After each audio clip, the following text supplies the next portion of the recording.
സ്വാമി മുനിനാരായണ പ്രസാദ് സ്വാമി ലോകത്ത് നിന്ന് വിടവാങ്ങുമ്പോൾ അദ്ദേഹത്തെ അനുസ്മരിക്കേണ്ടത് ഓരോ മെമ്പറിന്റെയും ബാധ്യതയാണ് എന്ന് ഞാൻ വിചാരിക്കുന്നു. ഇങ്ങനെ ഒരു സംഭവം മുമ്പുണ്ടായിട്ടുണ്ട്. പ്രവാചകന്റെ കാലത്ത് അവിടെ ഖത്തീബ് പ്രവാചകനായിരുന്നു.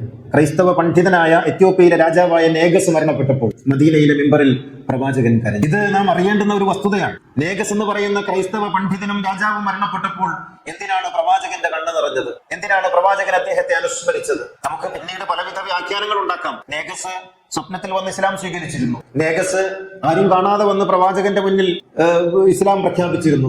നമുക്ക് കഥകൾ ഉണ്ടാക്കാം. നാം യാഥാർത്ഥ്യത്തെ കാണുക. യാഥാർത്ഥ്യം എന്താണ്? നേഗസ് എന്ന് പറയുന്ന ക്രൈസ്തവ പണ്ഡിതൻ, അദ്ദേഹം പണ്ഡിതനാണ്, അദ്ദേഹം എത്യോപ്യയിലെ രാജാവുമാണ്. അദ്ദേഹം അവിടെ മരണപ്പെടും. വിവരം പ്രവാചകൻ അറിയുന്നു. പ്രവാചകൻ മദീനയിൽ ആളുകളെ വിളിച്ചു കൂട്ടുന്നു, തന്റെ മെമ്പറിലേക്ക് കയറുന്നു. എന്നിട്ട് നേഗസിനെ കുറിച്ച് ദീർഘമായി സംസാരിക്കുന്നു. എന്നിട്ട് പ്രവാചകൻ അദ്ദേഹത്തിന് വേണ്ടി പ്രാർത്ഥിച്ചതിന് ശേഷം പറയുന്നു, വരൂ നമുക്ക് ആ മനുഷ്യന് വേണ്ടി നമുക്ക് നിസ്കരിക്കാം. അങ്ങനെ മയ്യത്ത് നിസ്കരിക്കുന്നു. ഇത് സംഭവിച്ച കാര്യമാണ്.